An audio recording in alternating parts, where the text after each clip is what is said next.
Well, good evening, everyone, and welcome to the editor and the alien. I can say my M's. I am your host this evening, or your co-host this evening, Kat Rocha, the night editor, and with me, as always, is J.Ishiro Finney, author and alien in a human suit, and maybe I should have done the intro this time around. Possibly, yeah. I'm all flubbing my words tonight. I think it's because you saw one of your favorite films, or at least one of your favorite animes, and you're just all choked up. Oh, I'm more than choked up. I'm all squishy inside. Are we talking as in MST3K shorts? Yes. Yeah, so squishy? He makes me feel all squishy. Right. Okay, well then. What? Talk about what we're reviewing. So you want me to continue with the introduction? Then? Well, this is a series that you know inside and out. No, I don't. I wish I knew inside and out. I just know more than most. Look, you've seen both of the films. Mm-hmm. You've read a bunch of the novels. That puts you ahead probably everyone. Most people, yeah, that's very true. We're talking Vampire Hunter D. Yes, Vampire Hunter D, that wonderful stoic, half vampire from the lovely mind of Yoshitaka Amano. Is it any wonder that he came from Amano's mind? I mean, come on, they keep talking about what a beautiful man he is. I mean, that's all Amano draws is beautiful men. So, and women too. I think he's gay. Amano? No, I think he just likes beautiful things. Beautiful men? Beautiful men. I honestly don't know, and I don't care. This time around, we are covering the 1995, I believe, follow-up to the original Vampire Hunter D anime, which came out in, I believe, 83. I believe so, too, yeah. 83, 84, around there. And it's in the show notes. And this doesn't quite pick up where the other left off, but it is just a story that happens later along the timeline. Which is all of Dee's stories. Dee's like Conan, where it's just his adventures in this world. So. Well, it's quite an interesting fact that you brought up Conan, and that might have been intentional, was it? Yes, it was. So you know about his origins. Dee's origins? I don't know. I actually don't know the precise origins, but I do know that the idea behind Dee is he's the immortal hero who, and it's his adventures. I also know that for the most part, it's Amano just had these stories in his head, and he's not a writer. So Amano would draw the stories, and then he'd hire writers to write them for him. Well, from what I have read, Vampire Hunter D is directly inspired, including down to his look and weapons, based on Howard's Solomon Kane series. Yes, you're right. I did totally blank on that. And then there's also a bit of a Man with No Name in it. Mm-hmm. And boy, does that come across in this one. Yeah, both totally do, especially with Dee's hat. Oh, it says here Bloodlust was from 2000. Oh, from 2000. Oh, so it's 5 years off.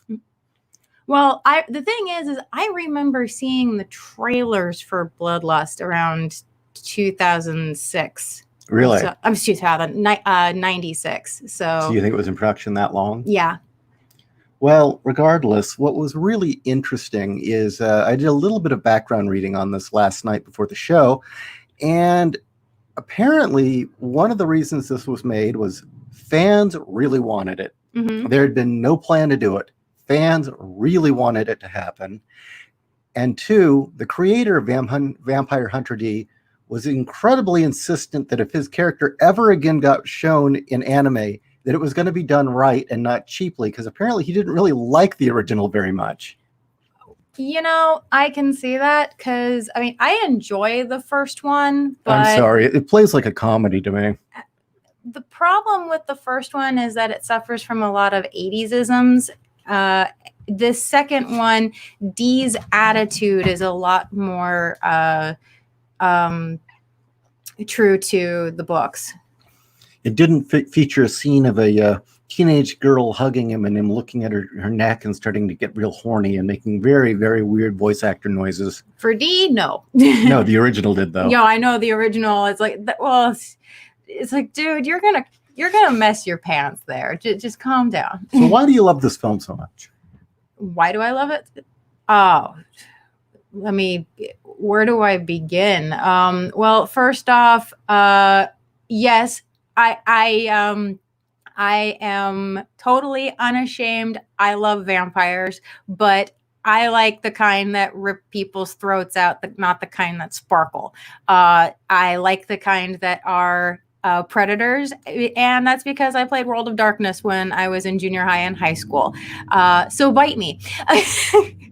And Vampire Hunter D creates this wonderful world of, vampires versus humans, but not in any way that I've seen in any other take before. Everybody else, it's all this urban fantasy stuff where, again, it's World of Darkness. And yes, there's a place for that, and there's really good stories to be told in that sort of setting. But D is its own unique world.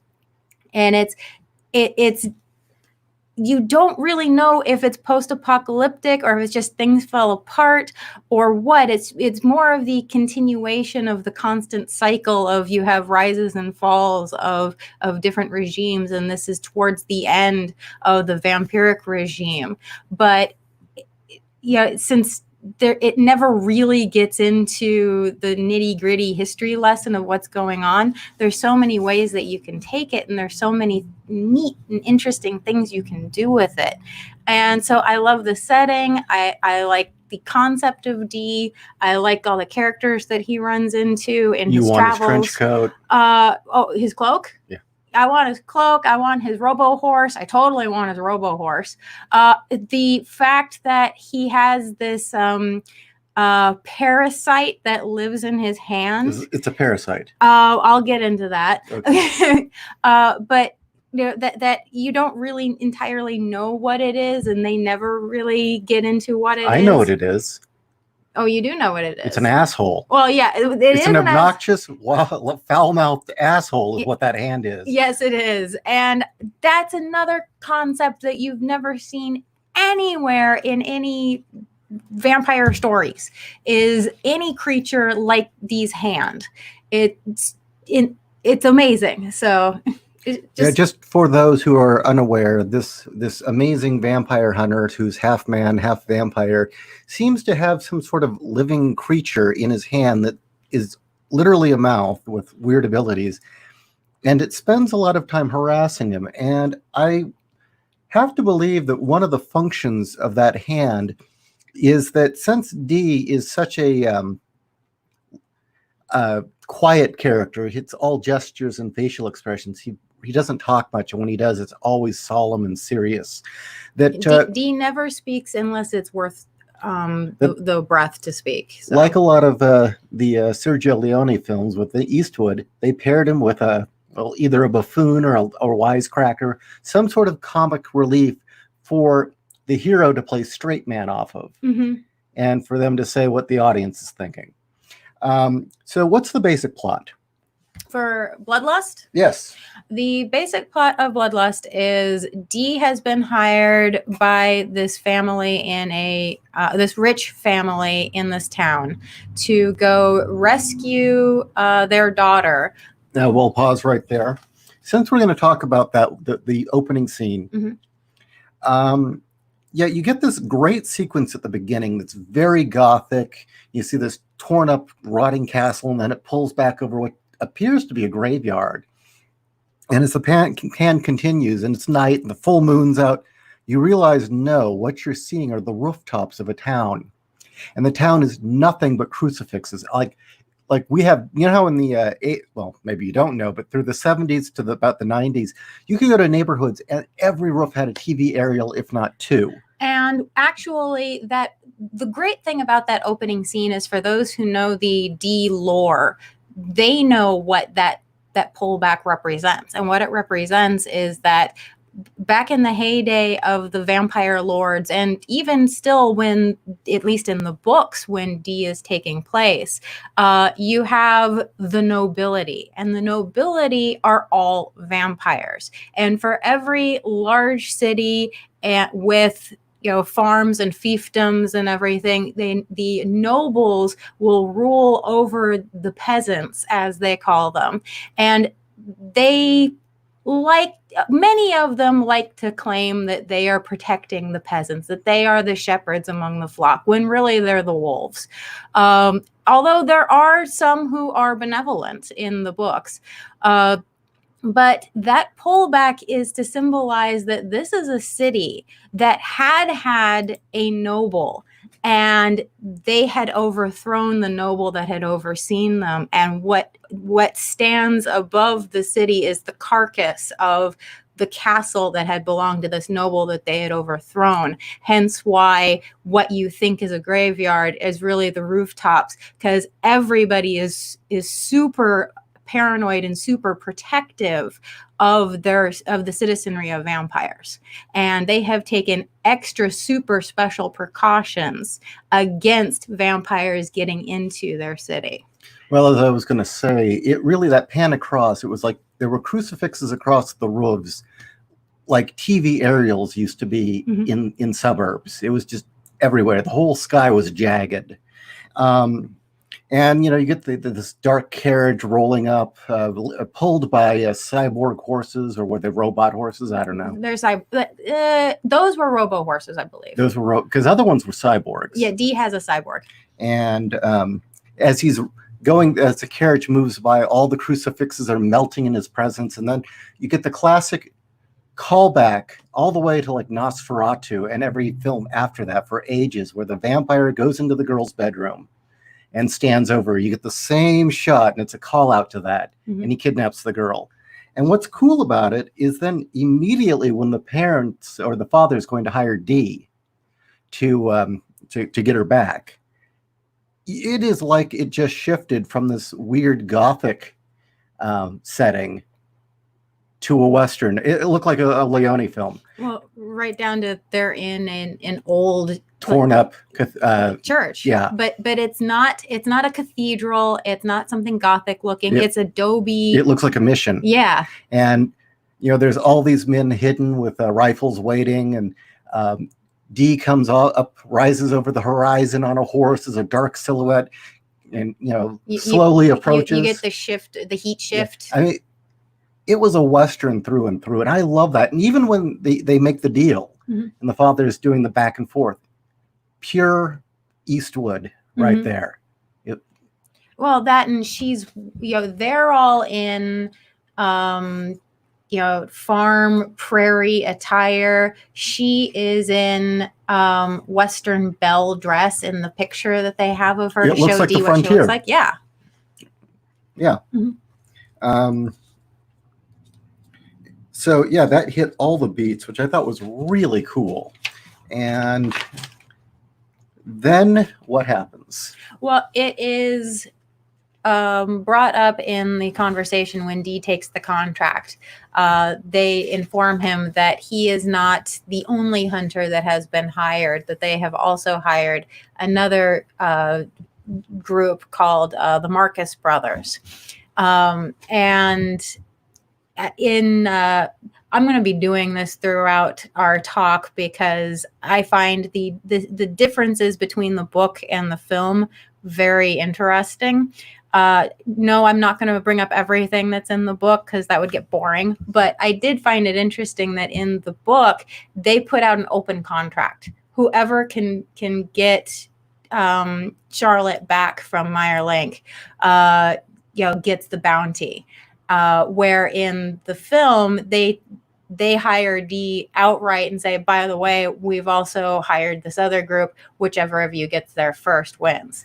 So before you get to the Marcus Brothers, two questions. The novel that this film was based on, is it also called Bloodlust? What's the title of it, so that people might order it if they want? The novel, I believe it's actually please excuse me. The novel is entitled The Demon Death Chase. And I believe I don't think that would have made a great name for an anime. no, I think it was a good idea to change the title there. And I believe it's the 3rd in the series. If it's not the 3rd, it's the 4th. So the other thing I wanted to get to before we talk about the Marcus brothers was this comment from Wolf. Oh, Wolf 10 Media. What about Underworld's vampires? Well, that is a great thing to bring up because I'm kind of a stickler about this very topic. All too often, when you see modern portrayals of vampires, they can't seem to decide what kind of vampire they are. And what I mean by that is Underworld did a wonderful job. They're science fiction vampires.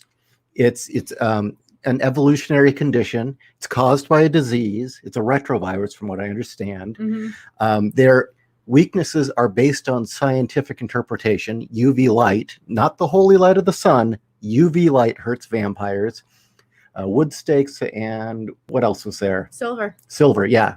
And what was the same thing with the werewolves? Mm-hmm. These were scientific vampires. And so they didn't really fall prey to, crucifixes and holy water and stuff like that. Whereas the vampires in Vampire Hunter D fall back on the old Bram Stoker lore. These are Christian vampires, or the Christian mythology vampires. They are demons inhabiting a corpse. Mm-hmm. And that corpse is animated, and with it comes all sorts of abilities, but they are susceptible to all the weaknesses that would come to a demon. The holy light of the sun burns. UV light wouldn't do shit. Crucifixes harm them. Holy water harms them. They're weak against silver. And in the books, even running water has an effect on them. And the only reason silver was ever effective against vampires is because it was believed to be a holy and pure metal. Mm-hmm. Did iron work on them? No. Okay, that's interesting. That usually it's those two. No, it wasn't iron. Oh wait, because they drank blood. Yeah. Okay, that makes sense. But crucifixes did, and the stake, it wasn't just a wooden stake, and that's one thing that has gotten lost is the interpretation of that. It was specifically a cherry wood stake because I believe somewhere it's thought that cherry wood is what the true cross was made out of. Yeah, so if you went down to the hardware store and got some plywood and made some stakes, no. Not any use against a religious vampire. Sci-fi vampires, sure. But, I've got to bring that up. If it's a sci-fi vampire in which they are biological organisms that have a lot of the same frailties that the rest of us have, a stake through anybody's heart's going to kill them. True, but at least with Bram Stoker, there is a long drawn-out process that our heroes it's an actual ritual. Well, it's not just a ritual, is they take a long time to make sure that somebody is a vampire. And usually it's because they saw the person die. And then they saw them turn into a horrible blood-sucking fiend. Okay, so in the Stoker lore, which was based on a lot of Romanian stories, would the ritual that banishes a master vampire, because they're, again, religious vampires have what, 2 types or 3? Well, Stoker had 2 different types. And let's see, I'm trying to remember all the Gothic literature from that time period. I mean, I've read Carmilla, and she more puts people in thrall to her and then she kills them, but she doesn't actually make new vampires. So. Well, that was kind of my point with the Stoker lore.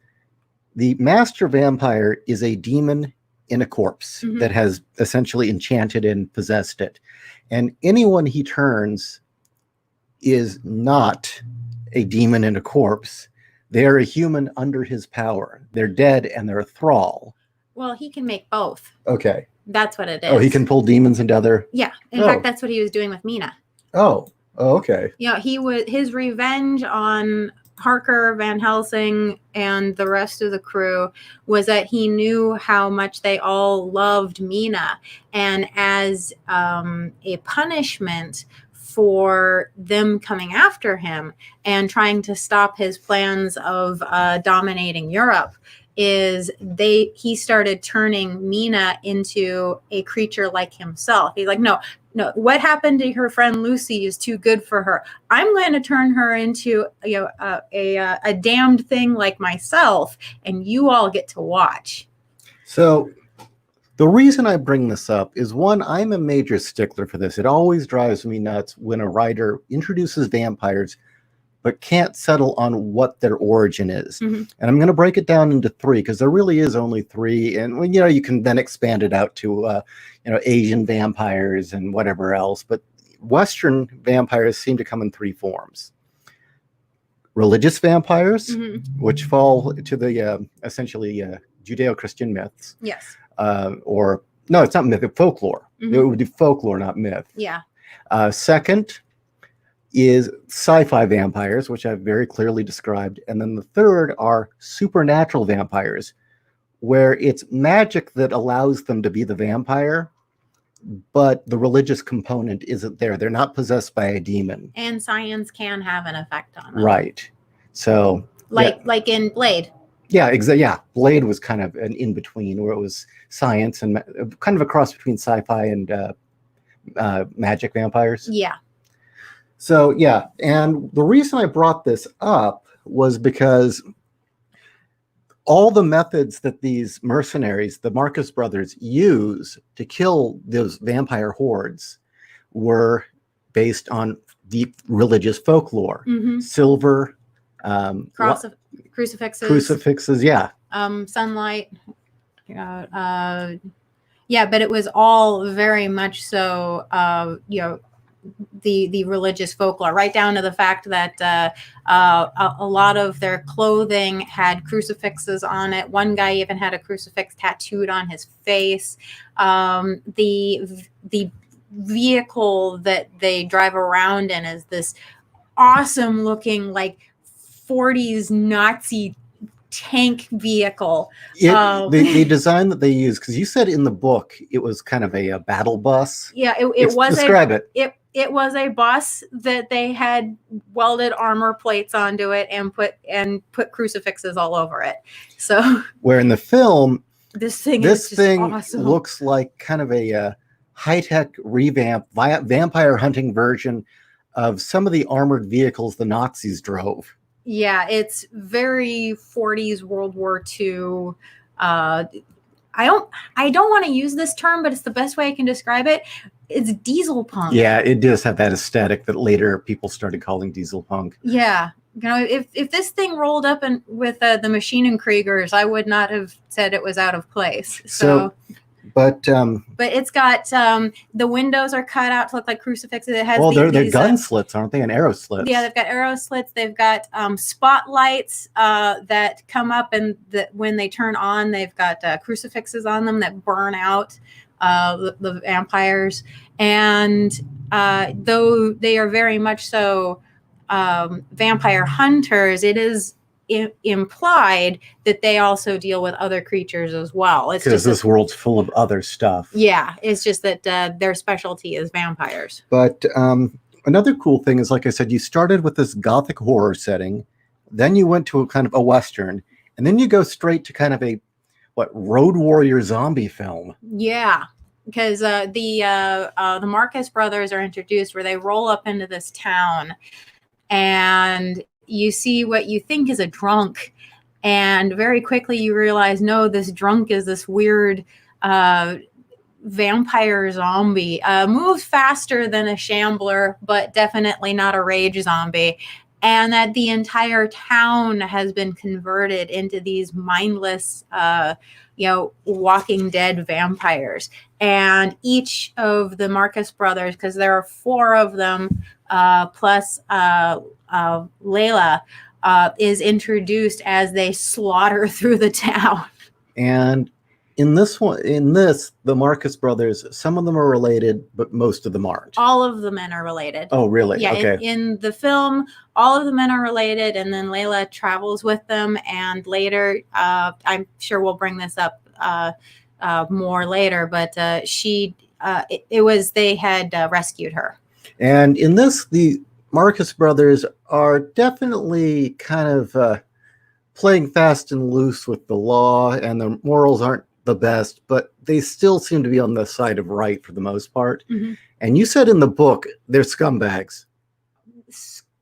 Scum is too nice. I would rather buy a drink for scum. The Marcus brothers are worse than scum in the book. It was quite. Tell me, why are they scum? Well, just gonna lay it on the table. In the book, all of them, including Layla, are related. And starting with Daddy Marcus, who got killed, and then with the big brother when he took over the family. They very much so have a pecking order, and Layla is at the bottom of it because she's the girl, and they have told her flat out that she is going to do what they tell her to do, and she can never leave. And they make sure that she understands that, because when she does fall in love with a nice young boy and she is going to get married to him, the night before her wedding, all four brothers, including the one who is bedridden, gangbang her. How does a bedridden, feeble invalid who can't walk gangbang someone? They gave him a drug to give him a stiffy, and then they forced him on her after she was tired from the other three. So in a sense, he was kind of a victim too. Yeah, he was. But he also didn't protest. Well, I guess I won't die a virgin now. And it's something that, even though they are the closest to each other, they don't talk about that night. So, interesting urban verse here. Needless to say, she didn't marry her nice young man. And finding that out actually made a scene in the film make more sense. Anyway, urban verse says to Nicholas, certain characters are a lot more horrible in the book. Carmilla isn't in the book. No real main villain is in the book. Yes, urban verse. I was going to get into that later. But thank you for bringing that up now. Spoiler alert, because it's already been brought up. The third act of the film is not in the book. Nothing in the third act is in the book. So it's totally different. And I have theories as to that, which we will get into as we talk about the film. Yes. So is there anything else about the Marcus brothers other than this is the competing group of mercenaries that are trying to rescue this girl that's been kidnapped by a vampire? As storytellers, please pay attention to the opening of this film, Vampire Hunter D Bloodlust, whether you are going to write something like this or just for your own stories. The first act of this film, I would have to say, is a perfect first act, because everything establishes everybody and the world so perfectly and so beautifully. You don't have to be familiar with the world of Vampire Hunter D to understand what you're getting into. Again, Meyer getting Charlotte. It's dark, it's brooding, it's gothic. It looks like a German town, and just everything about it has that horror element to it. And instantly you are introduced to our lovers. None of them speak. In fact, you never even see Meyer. It's just the simple fact of his effect on the town and Charlotte being taken away. You are introduced to our lovers. Then we are introduced to D. And again, the Western feel and the Western vibe. So the lovers are introduced to D? Exactly. So, okay. Yes. No, then the next scene is we are introduced to D. And it's that Western feel, the man with no name. D maybe says 5 words through the entire scene, but we get what the world is like, what life is like for the normal people there. And instantly we know who D is and what he does in a very brief amount of time. We don't need to know anything else to understand what's going on. And again, going back to the Marcus brothers, and we are introduced to them in nothing short of a gratuitous action scene, but it is a beautiful gratuitous action scene. I gotta say, after the first act, the third act, although exciting, didn't really live up to how cool the first act was. No. And again, I have theories about the third act, which we'll get to later. But how all the players in this film are introduced to each other is beautiful and perfect because there is absolutely no fat that needs to be trimmed. You know who everybody is by the end of each of these scenes. Now we've got a great comment from Urban Verse. Urban Verse. Supposedly, Hideyuki Kikuchi, I'm totally slaughtered that. Kikuchi's first image of D was thinking of Phil Collins from Don't Lose My Number video, which had a Western theme, so it makes sense. You're not fucking with us, are you? I mean, seriously, if you're fucking with us, congrats, because I can't tell. But if this is true, that's even funnier. I've never seen that video, so I can't say. So anyway, I just had to say, storytellers out there, watch this just for that, to see how everybody is introduced, because that's how you introduce your characters for your book. Next, I would say they hit the next kind of obstacle on this journey. And that's something I want to bring up also, is that this film is definitely modeled on the old pulp, Robert Howard, Conan journey film. It is a film where you start at one point and end at another, and it's a journey where they're going down essentially a quest. So it's not in any one location. It just keeps moving forward. Yeah. And along the way, there are more and more obstacles. And they get to that town of freaks. And you had a lot to say with the Barbarois? The Barbarois. Okay, does that mean anything or just a name? If it does, I honestly don't know. But what I thought was interesting was reading the book. The town of the Barbarois, it's described more like Clive Barker's Nightbreed, where this is where the freaks, the mutants, the weirdos, the people who were born out of whatever has befallen this world, in normal towns, and were shunned and ridiculed and probably would have been killed if they hadn't fled. They all found a home, and they all found peace in the town of the Barbarois. And most of them it's very much like Nightbreed, where they've got extra limbs that really don't do anything, or they may have just been born with scales or other things, and all they want to do is just live out their normal lives. But they do also have a elite group of warriors, for lack of a better term, that will go out and take contracts. You know, when they did the whole pan across the village where they lived and all the creatures, the Barbarois kind of came across as a cross between the Nightbreed and Carnival Freaks. Is that intentional? Yeah, actually, yeah. And I mean, their leader is this weird midget jester on a unicycle. He doesn't look like that in the book, at least not that I remember.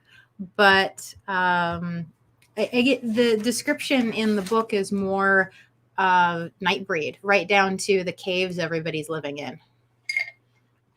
Because they're living in a... that didn't come across. Yeah, they're living in this valley, and and everybody lives in a cave type structure. And then they once the Barbarois are taken care of, they hit the next set of obstacles, which are those 4 Barbarois minions of the Master Vampire. Actually, he only has 3. Really? Yeah, he has 3. He hired 3 Barbarois to escort them to their final destination. Well, there was the werewolf, the metal shifter, the Medusa mimic character, and the weird witch with the cat's cradle. The metal shifter is the Medusa. Oh, really? Yeah. So I thought they'd kill. Okay. No, and that's one of those things where I started going, well, why did they change that? Because those characters were totally different in the book. Okay. Bangi, the shadow shifter guy, he's pretty much the same. Also, I forget who it is who's read this book. Correct me if I'm remembering it wrong. Shadow shifter? Yeah, the guy who trapped D in the shadow. Oh, realm. yeah. They don't die. Well, what was cool about it was that the whole thing where he uses, I guess, magic or whatever to trap him. He traps him in a cat's cradle. Yeah. Was that silver cord or? It's something they created for the film, Okay. but I liked the concept of that because it looked like a sympathetic magic, Yeah. which I liked. Which I liked in the film that for him, all of his shadow play involved curtains and cloth and illusions. Again, really, the whole carnival freak thing. and he's pretty much the same in the book. It's the other two that are totally different. Okay, so the mimic. Yeah, the mimic, she's actually a vampire. She is a... Well, that didn't come across. Yeah, she is a vampire who came out a freak, which that was another mind blown, like, that's a great concept. Why has nobody done that before? Yeah, she's a vampire who came out a freak. And what it is she doesn't drink human blood. She feeds off of inanimate objects or off of plants or just basically anything. And if she feeds off of it, or I believe if she does the blood transfer thing, she can then control it or put it under her thrall. And that includes inanimate objects. So the scene where they're fighting her in the forest, where you see all the tree spikes coming through. Is that why the decapitation didn't kill her? Yeah. Okay. Because she was still connected to the trees. In the book, she had actually gone through all of the trees that lined the road and had bitten every single one of them. And so now the trees saw her as their master and were attacking those that she told them to attack. That's in the book. And the other cool thing in the book is they go through... I'm trying to remember what exactly it was.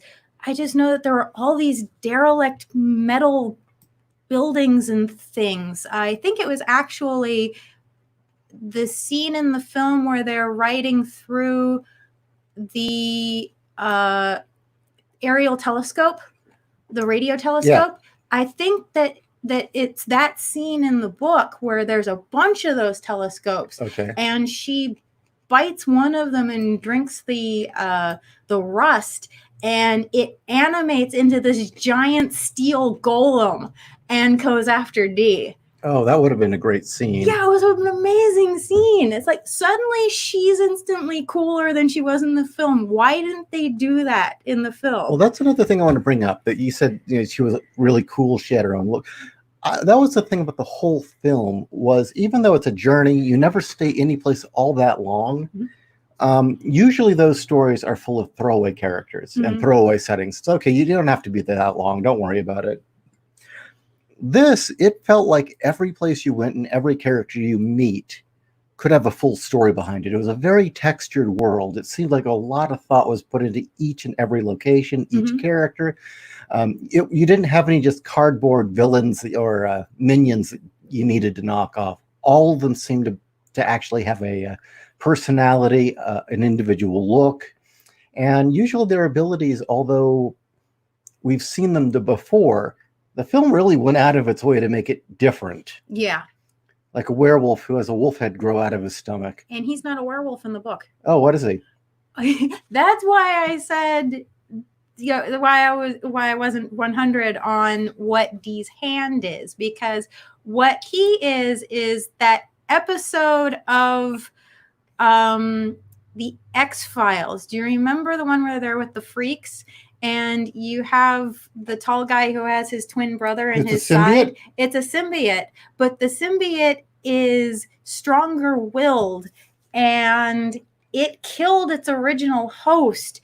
And now it goes and it either takes over living people or it can take over dead people and animate their bodies with itself. And it will like send out these tendrils throughout the inside of the body to puppet it. Is that why he thanked Dee for killing him? Yeah. And well, in the film, in the book, he and Dee's hand have a conversation. And Dee's hand says to it, "I've never seen one like me before." And it's like, whoa, wait a minute. Interesting. So I wonder if maybe because of Dee's nature, if this thing is the same, Dee's hand was the same and it got changed because it attacked Dee. Mm-hmm. I'm wondering if that's what happened. If anybody's read a book that covers that. No, there are tons of novels. You've Yeah. only read what, 3 of them? 3 of them, yeah. But you've got that stack. It's growing. yeah, I had to read books. Anyway, but I thought that was an interesting comment where it comes across Dee's hand, and Dee's hand says, "I've never seen one like me before." But see, you've just explained a full history behind this character that we thought was a werewolf. Yeah. Every character had that level of detail, even though we didn't spend much time with them. And that really made it feel like a rich, textured world. I mean, even the backgrounds, everything, there was a real care and detail into why objects were where they were, how a town looked, or how people dressed in a certain location, what weapons they used. And that's the other thing, is that each location, people did dress slightly differently. They had different feels and vibes. Well, then they get to the Old West frontier town, and you get the classic bar scene. The bar scene, very little house on the prairie. Well, they actually had the town's the sheriff and his deputies all gather around Dee. We don't like your kind come around. What I liked about that scene is... it was a direct nod to so many different Westerns. Well, it was a direct nod to so many different Westerns, but also, Layla goes into the bar and gets a beer.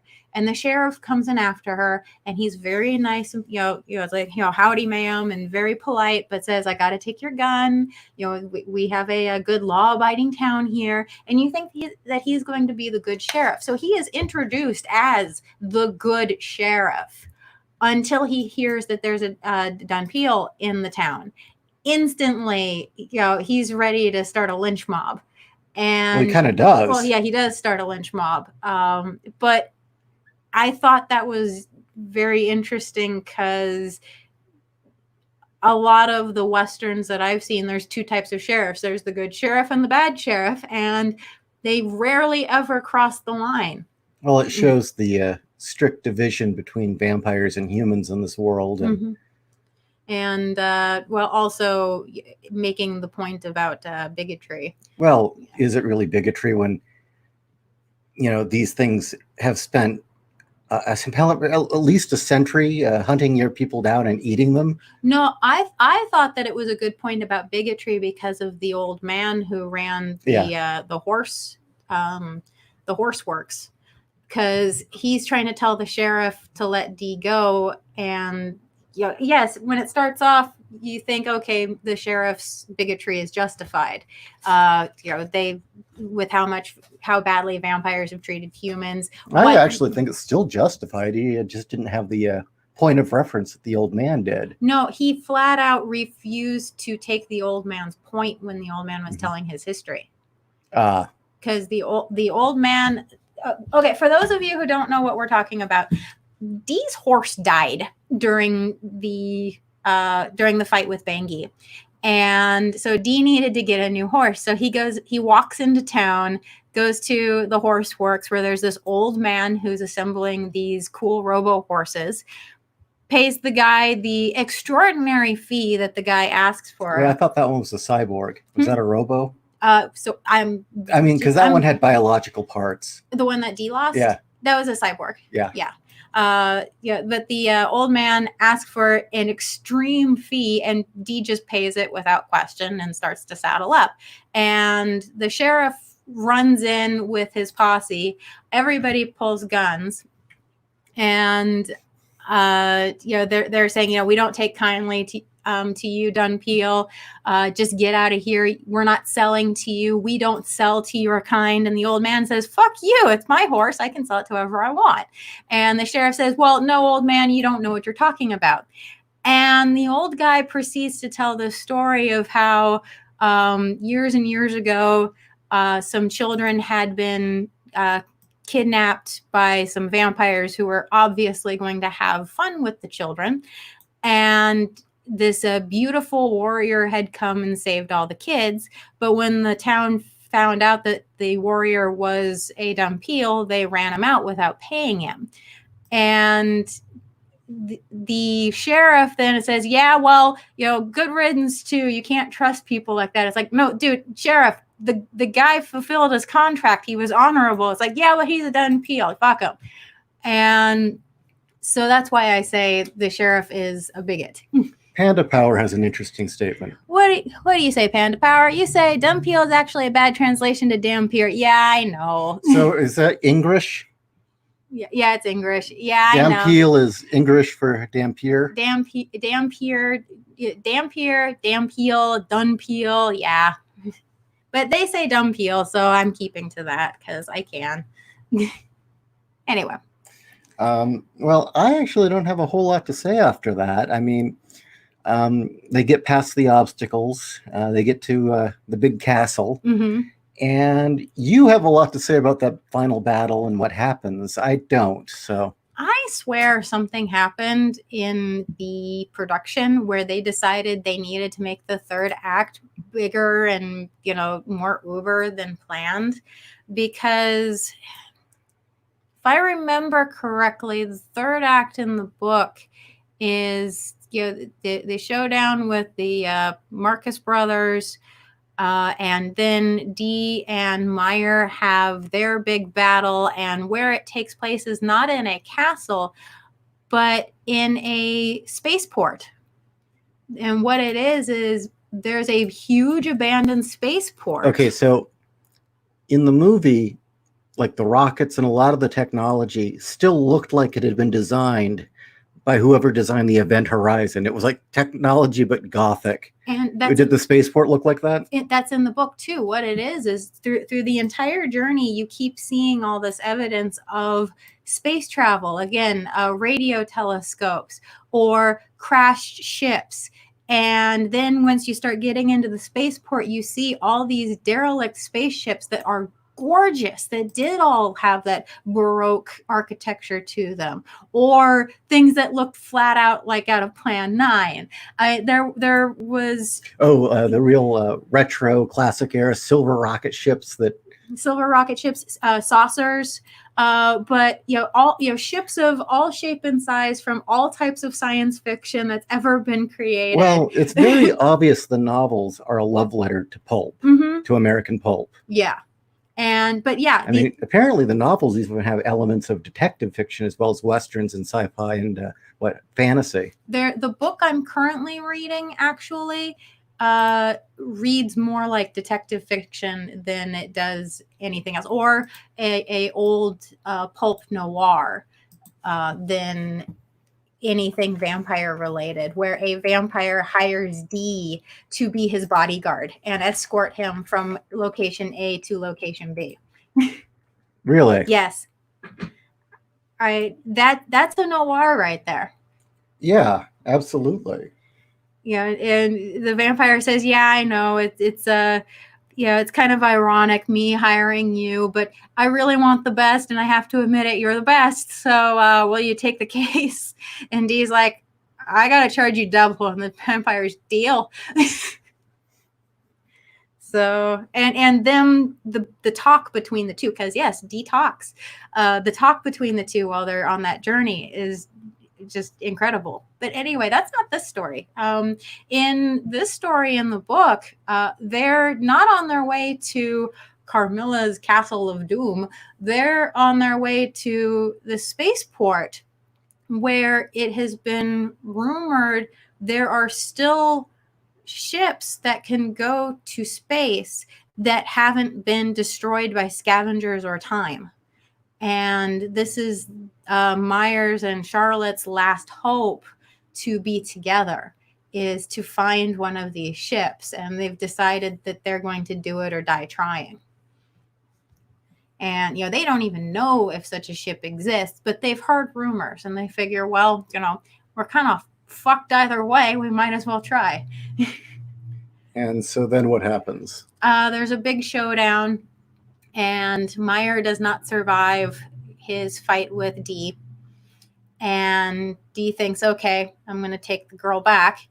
And is surprised to find that she would rather die than go back home to her family. And she commits suicide using just like in the film, Meyer has these awesome blades that he makes out of his cloak. So it looks like he's got these razor sharp bat wings. And she takes one of his bat wings and stabs herself through the heart with it. And so they die together. And Dee's like, oh, shit, okay.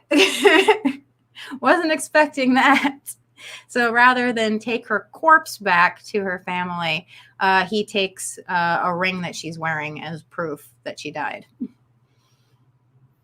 So, and the rocket that he takes off on in the movie also looks like it's some sort of cathedral tower. Well, it looked like a no pun intended. It looked like a flying buttress.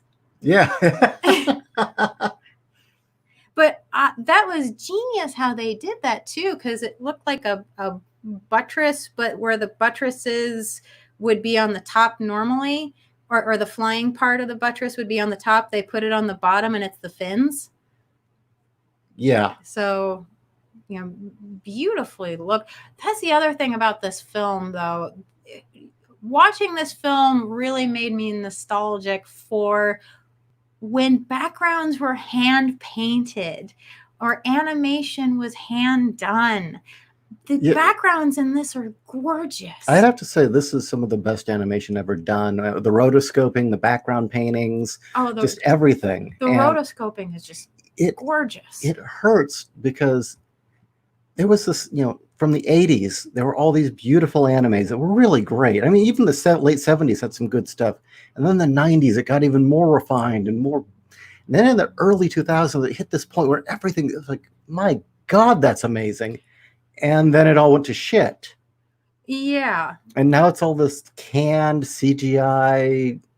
You have a computer drawing the backgrounds now. And yeah, it looks really cheap. And I just got to wonder, is it just a money thing? I mean, is it like here in Hollywood where the people paying for the movies don't really give a fuck about entertainment and art anymore? It's just how much money can we make? Does anyone know why this happened other than Japan has less money to throw around? I don't know. I mean, I'd like to know why. I remember when Production IG did gorgeous backgrounds. They definitely didn't skimp when they did Standalone Complex. Yeah. So what happened? Well, that was near the end where everything was still great, and then boom. And it was a trip, I will admit, watching this film, because I actually haven't sat down and watched this film for over a decade. And seeing it on a TV screen that was much larger than the last one I watched it on, and seeing that not only does the detail hold up, but I noticed more on the screen, and it doesn't lack at all. And it's also really odd because I'm sure many of you have heard me say this before. I own 2 animation cells from this film. Technically, I own 4, but they're layered on top of each other. So 2 for one scene and 2 for another. And knowing that I'm looking at something that's literally 10 times bigger than the original animation cells that I have, and it still holds up. The animation quality still holds up, even though it's blown up that big. Yeah, I just, it was such an art form back then. Mm-hmm. And I don't know. Now it just seems a prepackaged crap to be disposed of and forgotten. Yeah, and it's not meant. I mean, there's a few standouts, like Psychopaths was pretty good looking. But even then, I can't say that the animation in that was like breathtaking. It was good, but it wasn't. It did a very good job of helping to convey the story. Yeah. But I mean, this was just amazing. But even some of the television series back then, they just. Oh, God. Yeah. Boogie Pop. Yeah. Boogie Pop Phantom.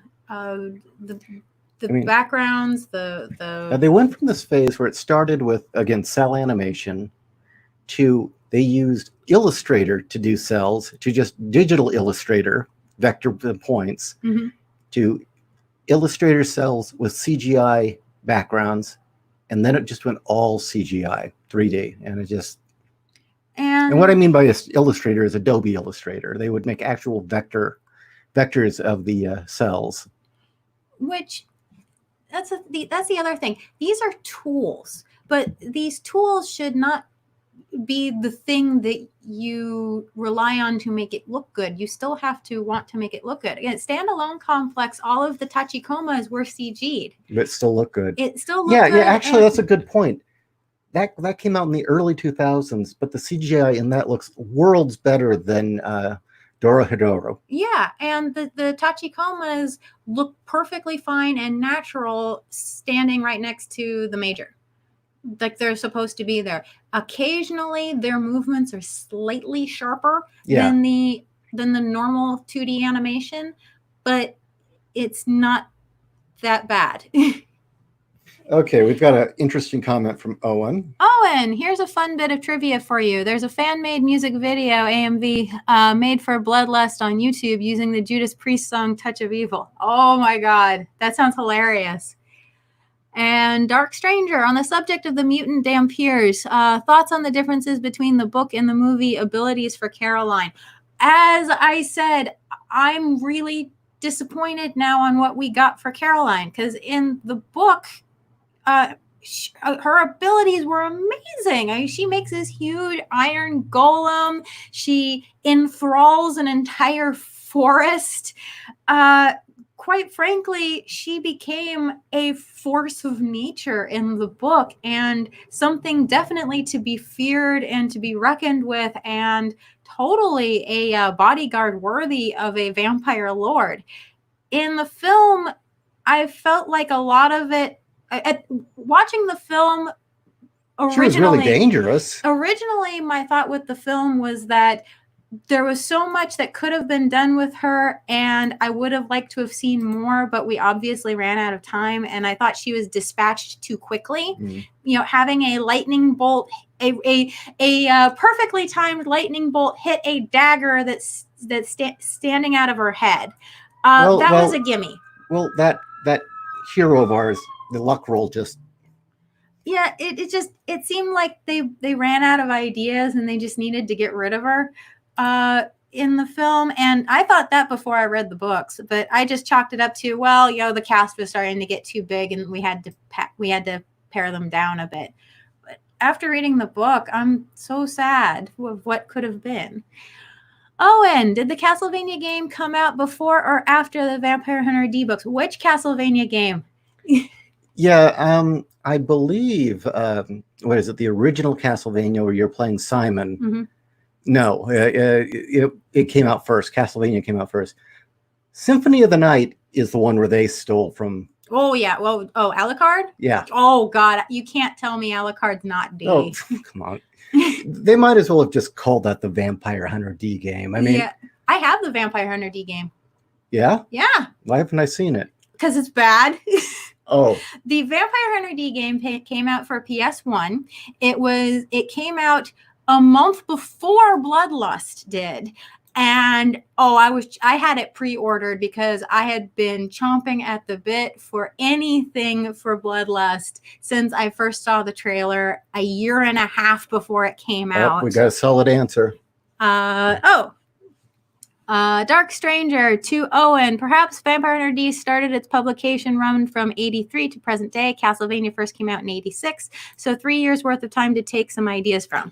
But at the same time, keep in mind the original Castlevania video game, if you've played it, doesn't have a whole hell of a lot in common with what we associate with Vampire Hunter D. No, you don't. The one that really changed the franchise of that video game series was Symphony of the Night, which really should have just been called the Vampire Hunter D video game. It really should have. Because it really isn't. And the Vampire Hunter D video game, it's basically all the third act of the movie done in survival horror vision. So terrible camera angles that sometimes make it impossible to play. Not only that, they decided somewhere along the line to try making it one of those choose your own adventure stories where the choices that you make will decide which ending you get. And it really didn't make much sense. In fact, it was a terrible game. I played it and finished it only because I love D and I wanted to have the bragging rights to say I finished it. So kudos for me.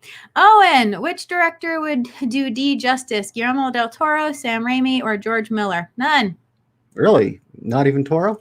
I think Del Toro could do it. Yeah, Del Toro could. Del Toro could. I had to think about that for a second. I think George Miller's lost his brain to communism and feminism at this point. So I don't know. I didn't really like the Spider-Man films, and not because they were bad, because they weren't bad, the Raimi films. I just couldn't get into them.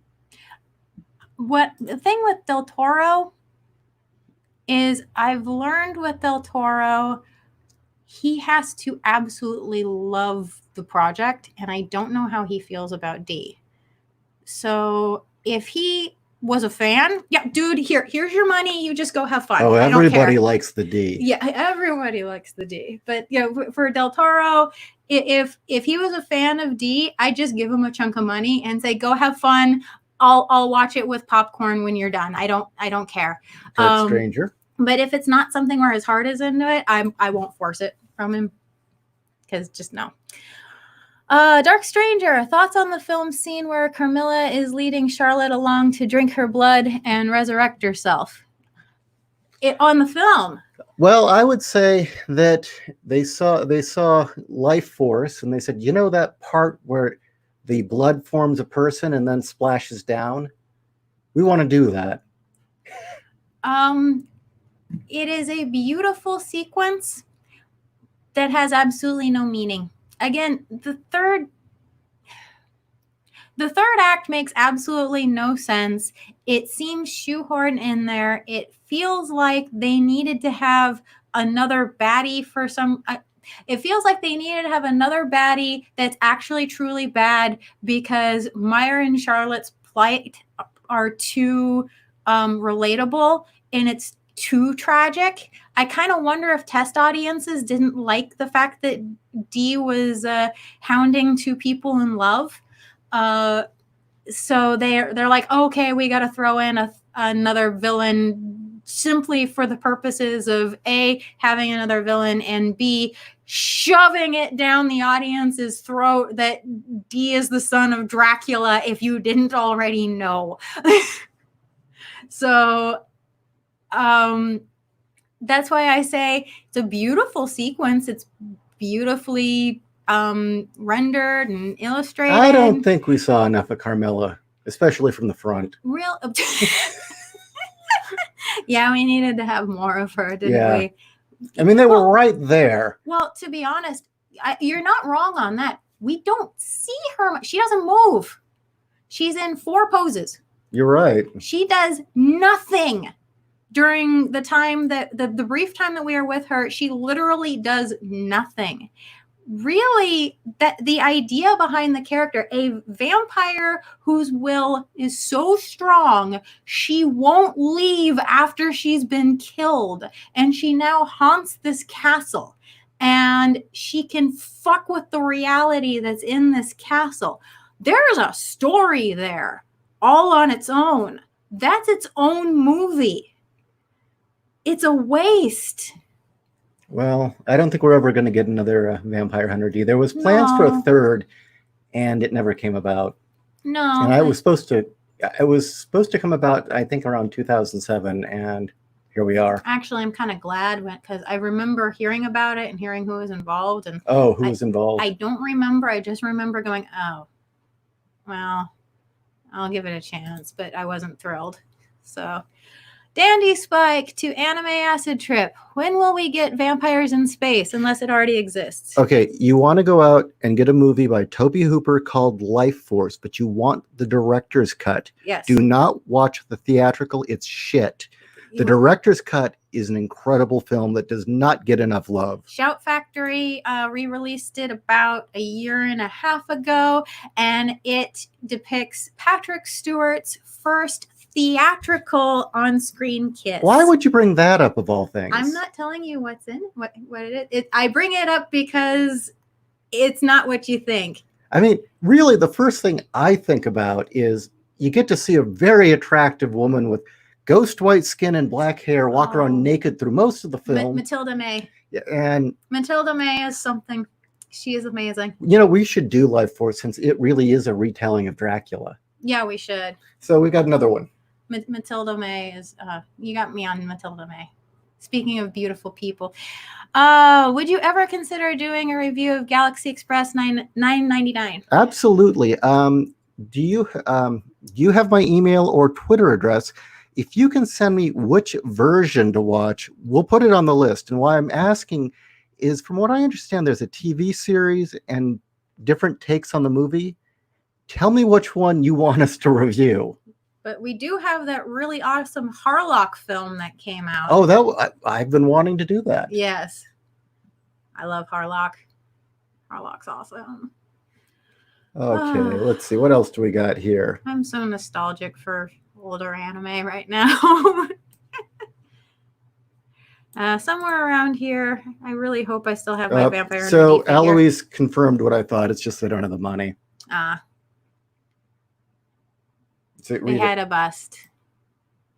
Yeah, Japan has less money to throw around. Well, this is tragic. They were putting up so much money for the Olympics this year. And it's all gone down the toilet. Does anybody know if they're going to go through with the Olympics? Last I heard they were holding their breath because they really didn't want to cancel. No, I think that there's a very, very interested faction within the UN, the EU, and people in this country who really, really want this to just be the worst disaster ever to happen.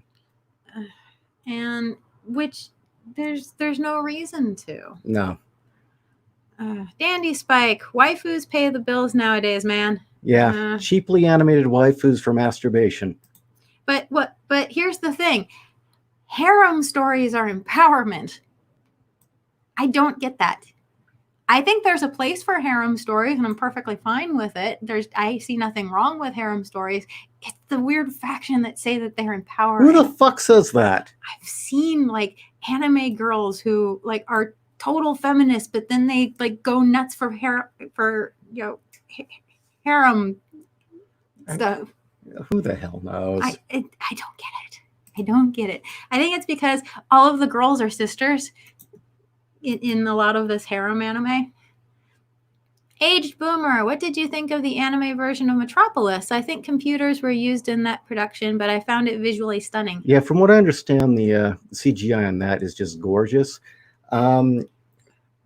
Metropolis, the anime is inspired by the Fritz Lang film, but it's not an anime version of the Fritz Lang film. It's a bunch of other things combined. But yeah, I'd like to see it. Dark Stranger, Ghost in the Shell standalone complex was awesome back then. Saw that newer version on Netflix, which was all CG. Dear God, it's painful. Plus, the lack of Yoko Kanno's music also hurts. There's no series called Ghost in the Shell or standalone complex on Netflix. There's another film and series with that title, but it's not Ghost in the Shell. It's I think shit. That's what it is. Shit. Yeah. So then, if that's shit, then what's Arise? Also shit. Pedo shit. Pedo shit. Motoko Kusanagi, the Major, one of the most badass women ever to cross the screen, east or west, and in anime. And some fuckhead said, hey, let's pedo her out. That's a good idea. Let's take one of the most womanly, strong characters we have that really just kicks ass and is cool, who is a woman, and, give her that preteen look, because, that's what sells. If she's a full-grown, badass woman, that kind of threatens the little dick betas out there. Let's make her a child. No. It's those guys that saw the ending of the movie and said, I'd fuck that. I feel ill. That ending was symbolic, damn it. I know. Well, and someone wanted to stick their dick in that. And so we have a TV show. Dark Stranger to Dandy Spike. Not Arise, the new standalone complex that came out last month. Shit! Yeah, shit. It's not GITS, it's SHIT. Yeah. Let's see.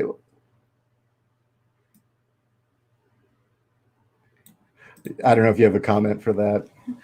Wolf. They keep dodging around Dracula's name a lot. In the movie, they do. Yeah, they call him the Vampire King. That's another thing about the books that I thought was interesting, because I grew up with the first movie. It was probably the second anime I had ever seen in my entire life, the first being Sailor Moon. They definitely made no bones about it. He is the son of Dracula in that. And then in the books, they bring that up too, but they have it that all the vampires are assholes, and they see themselves again as the good shepherds, or sometimes the not so good shepherds among the human flock. And Dracula said, you know what? We're being assholes. We should be the benevolent guardians and help to elevate these people. And so that's why Dee has this morality, because that's what his father did. And I'm like, that's a great take. It's just not Dracula. It's totally not Dracula. Dracula is the epitome of the I will crush you under my boot and you are my food. But anyway, Ricky Joya, is Matilda May a vampire? She doesn't seem to age. Yeah, I watched Life Force. I'm like, my God, she's hot. And I looked her up online, and you see her now. It's like, she's aged a little bit, but the 80s were a long time ago. Really? She's gorgeous. I haven't seen her what she looks like now. She looks... Yeah, I think she is a vampire. Shit. GM Head, Arise is a back alley abortion. Yes, it is. Indeed. Oh my God. Okay, let's see. And I think that's it. We're done after that. Dark Stranger, one anime film you think you'd like, or at least the first part of the anthology film's memories, is Magnetic Rose. And yeah, the new Gets is shit. We didn't we order? We did. We're waiting for so Memories will be on its way to us. We will be reviewing that. Actually, I put it on order last week, and since Amazon is prioritizing when they ship things, it's still waiting. So it's last question for the night. Wolf 10, would you consider watching the Netflix animated Castlevania? I tried. It was pain. In every way, it was pain. Castlevania, for those of you who don't know, the Castlevania franchise is no stranger to awful dialogue.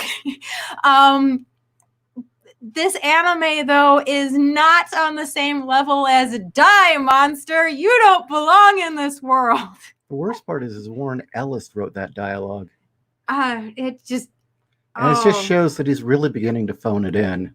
Or he just doesn't care anymore. That's what I mean. He's just phoning it in. And, for those of you who enjoy it, good for you. Nothing against you if you really enjoy it.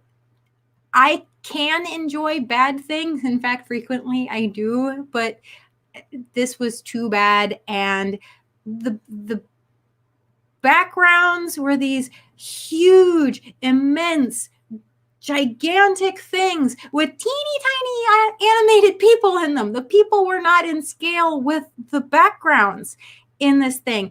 And the animation was jerky. The animation was cheap. The mouths actually didn't move to what they were saying. It was just the old school Hanna-Barbera flapping lips. Yes, it was the old school Hanna-Barbera flapping lips. And how much of the first episode you can't see people's mouths or faces when they're talking. It's just voices in a background, or voices with a void, and just images of people standing. And again, if the dialogue was good, I could have forgiven it. I could have gone, okay, well, at least we're getting a good story. Maybe they just didn't have the budget. But no, it just... Okay, and closing out the night, it's never a show unless we get one Guyver comment. And do Guyver Dark Hero. Is that the one with the chick where she gets orgasmic while she's fucking the Guyver? No, that's the first something, or I don't know. Anyway, Anyway, why don't we wrap this up? This has been an excellent show. Sorry, Ishi pulled up the title screen on his web browser, and I just see the term murder hornets. Okay. Anyway, on that note, thank you all so much for joining us this evening while we talk about Vampire Hunter D Bloodlust. And definitely join us next week where we will cover another film. Do we know what we're covering yet, or are we still figuring that out? We haven't figured it out yet, but I just went to IMDb to look up some of the films they're suggesting. And I see that there's a thing called Lovecraft Country from Jordan Peele and J.J. Abrams. And now again, I need to secure that tactical nuke and do what has to be done, because this is fucking wrong. Yes. Thank you and good night. Good night, everybody. Go buy my books.